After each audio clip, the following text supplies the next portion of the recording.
I did a video last year as a response to Junior Bacon Cheeseburger and Thunderfoot's back and forth between or about statism, the government, versus anarchy, and which one was better. And I remember seeing Thunderfoot's video and going, yeah, nice, cool, I agree. And I remember seeing Junior Bacon Cheeseburger's video and going, oh, yeah, well, that's pretty cool, I agree. And it struck me, they could both be wrong just as easily. The feud between Pat Condell and Richard the Dick Coughlin, it reminded me of that a little bit. Not so much where they could both be wrong or they could both be right or anything like that. It was just that there were two people arguing their side, and they both have good points. I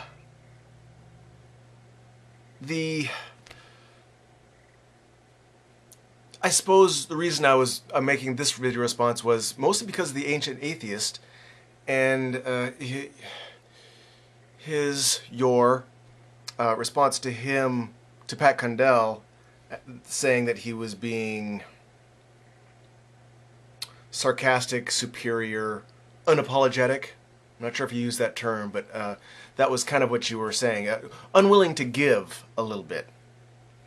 And it's not that I don't agree with you. I think it would be good. But it's the point, I suppose, that he doesn't have to. You don't have to.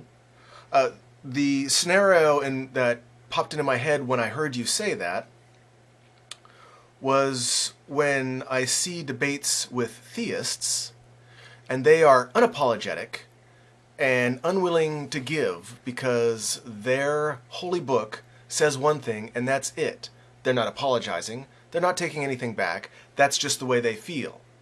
And I know that you would like them to say they're sorry or to give a little and say, well, maybe it's not that, maybe it's something in between. I know you would like that to happen. And in a good debate or a good argument, you would have a little give and take, I suppose. But you're not going to get a theist saying, oh, well, I guess I can give this a little breathing room or give in a little bit on this one because you have some valid points. They're not going to do that. Just as I see with Richard the Dick Coughlin and Pat Condell obviously has his point of view. That's what he believes, and I think he is correct, for the most part, in being solid in his stance.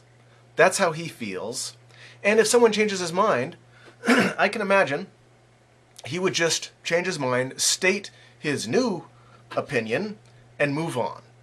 He could do an apology video or I heard someone say this and I'm giving them credit. Just as Coughlin could do the same thing. He could say, I can understand why you're on this path and endorsing this particular political movement, except that you're wrong. And then there could be some give and take there, but there's not going to be. And I hope there isn't. Listening to the both of them, and the other reason I bring this up is because if any of you are following my videos and are friends and seeing what I'm rating them both. Thumbs up. I like them all. I listen to them all, and I think they both have valid points. And I think a good, strong opinion is just what we need to work out the squeaky parts. When someone's wrong, I've always been of the mind that if you're going to be wrong or make a mistake, make it big. And then maybe later on apologize, of course, or do a retractment or whatever, stating that. But that's not exactly necessary. You're not going to get it from theists, and we still engage in debates with theists. And you're not going to get it from someone that doesn't feel that they're in the wrong. If they have valid points, they're going to stick by their guns unless they're convinced otherwise. So the debate, I think, even though he's not doing any giving, even though Pat's not doing any giving and Richard isn't doing any giving, I think having the debate or arguing at each other for the audience is still well worth it. Just my 2 cents.